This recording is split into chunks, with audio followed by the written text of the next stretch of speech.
সমাধান করে দিতে পারবে? হ্যাঁ, গাড়িটা তেল শেষ হয়ে গেছে। আর দ্বিতীয়ত আমার ফোনে টাকা আছে কিন্তু উঠছে না। হ্যাঁ, ক্যাশ নেই। 100 টাকা দিতে পারবে? হ্যাঁ,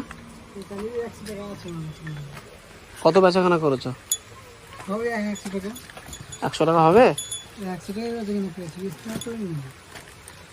আমার তো অনেক দূর বাড়ি, এবার টাকা এখানে ফোন পেও নিচ্ছে না, মানে ক্যাশ দরকার। না,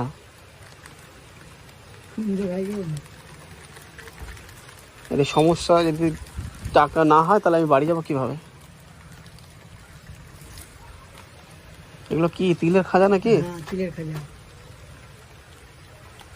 বেচাকেনা কত করেছো? হবে, এই তো, 100 টাকা হবে। তাহলে তোমার